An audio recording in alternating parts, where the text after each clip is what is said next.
కొన్ని రోజులుగా కురుస్తున్న వర్షాలకు గోదావరి నది ఉగ్ర రూపం దాలుస్తోంది. భద్రాచలం వద్ద అంతకంతకు వరద ఉధృతి పెరుగుతోంది. భద్రాచలం వెంకటాపురం ప్రధాన రోడ్డుపైకి వరద నీరు చేరుకుంది.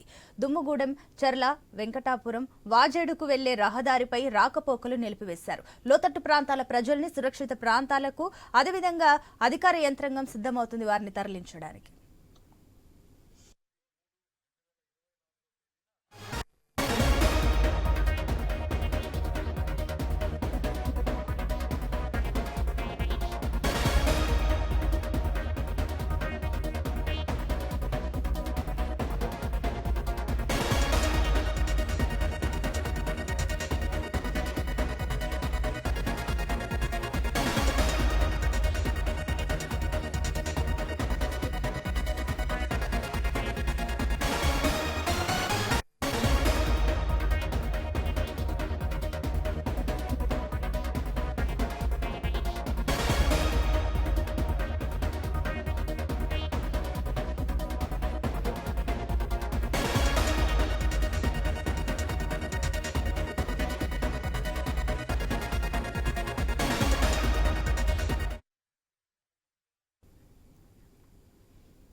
కొన్ని రోజులుగా కురుస్తున్న వర్షాలకు గోదావరి నది ఉగ్రరూపం దాలుస్తోంది. భద్రాచలం వద్ద అంతకంతకు వరద ఉధృతి పెరుగుతుంది.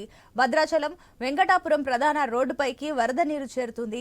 ఇక దుమ్ముగూడెం, చర్ల, వెంకటాపురం, వాజేడుకు వెళ్లే రహదారిపై రాకపోకలు పూర్తిగా నిలిపివేశారు. లోతట్టు ప్రాంతాల ప్రజల్ని సురక్షిత ప్రాంతాలకు తరలించేందుకు అధికార యంత్రాంగం సిద్ధమవుతుంది. దీనికి సంబంధించి మరిన్ని డీటెయిల్స్ మా ప్రతినిధి నవీన్ అందిస్తారు. ఎస్ నవీన్.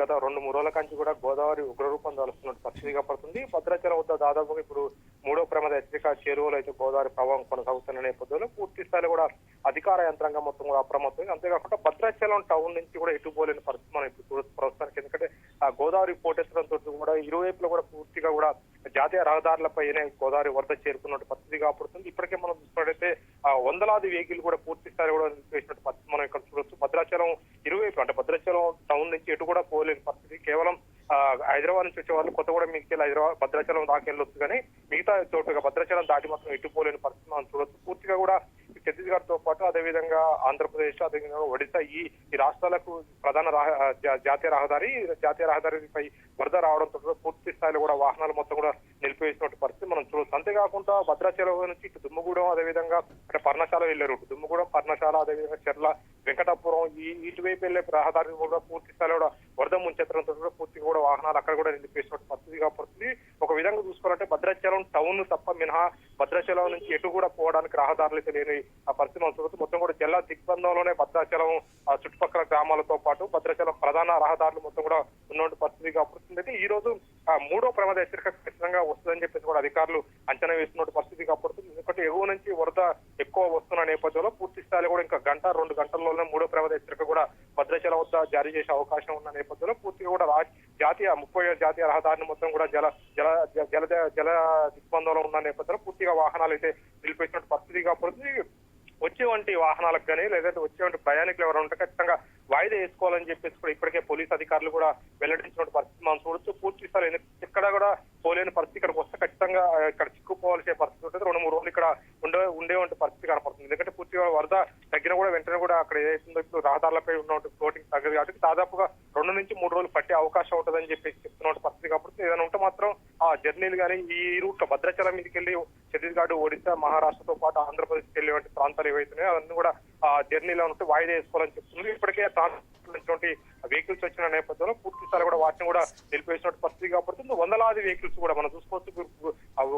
గూడ్స్ ట్రాన్స్పోర్ట్ మొత్తం కూరగాయలు కానివ్వండి, ఇతర వస్తువులు మొత్తం కూడా తీసుకుపోయే వెహికల్స్ కూడా ఆగిపోయినా అవన్నీ కూడా పూర్తి స్థాయిలో 2 రోజుల కాంచి కూడా నిన్న అర్ధరాత్రి నుంచి కూడా పూర్తిగా కూడా ఇక్కడ నిలిపివేసినట్టు పరిస్థితి కాబడుతుంది. కూరగాయలతో పాటు అరటి పనులు ఇవన్నీ కూడా నిత్యావసర సరుకులు కూడా ఉన్నటువంటి పరిస్థితి కాబడుతుంది. ఉల్లిగడ్డలు ఇవన్నీ కూడా పూర్తి కూడా అవి ఖరాబ్ అయ్యే అవకాశం కూడా కనపడుతున్నట్టు పరిస్థితి కాబడుతుంది. ఎటు కూడా పోయే పరిస్థితి లేదు. ఎందుకంటే మళ్ళీ ఇక్కడి నుంచి భద్రాచలం నుంచి వాళ్ళు ఎటు పోలేరు. భద్రాచలం నుంచి అటువైపు పోవాలి కానీ పూర్తిగా వాళ్ళు నిన్న అర్ధరాత్రి నుంచి కూడా నిలిపేశారని చెప్పేసి కూడా డ్రైవర్లు చెప్తున్నారు. ఎందుకంటే దాదాపుగా 1 కిలోమీటర్ నుంచి 2 కిలోమీటర్లు తప్ప భద్రాచలం నుంచి ఎటు కూడా పోలేని పరిస్థితి కాబట్టి పూర్తి స్థాయిలో జల దిగ్బంధంలోనే రహదారులు ఉన్న నేపథ్యంలో అంతా కూడా అప్రమత్తంగా చేశారు. అంతేకాకుండా కొన్ని గ్రామాలు ఏవైతే ముంపు గురవుతానో ముందే గుర్తించారో ఆ గ్రామ ప్రజలు మొత్తం కూడా నిన్న అర్ధరాత్రి ఉటావుటిన పూర్తి స్థాయిలో కూడా పునరావాస కేంద్రాలు తరలించారు. అక్కడ అన్ని ఏర్పాట్లు కూడా వాళ్ళు చేస్తున్న పరిస్థితి మనం చూడొచ్చు. చెప్పుకోవచ్చు. అంతేకాకుండా కొన్ని గ్రామాలకు ఏదైతే వెళ్ళాలో ఎమర్జెన్సీ ఉందో అక్కడ కొన్ని నాటు పడవలు కూడా, ఎందుకంటే మొత్తం రహదారులపై వరద నీరు చేరుకోవడంతో కూడా రహదారుల దగ్గర నాటు పడవలు కూడా ఏర్పాటు చేసినటువంటి పరిస్థితి. కాబట్టి ఇంకా వరద ఫ్లోటింగ్ ఎక్కువ ఉన్నటువంటి జాతీయ రహదారులు అక్కడ మాత్రం పూర్తిగా పెద్ద పెద్ద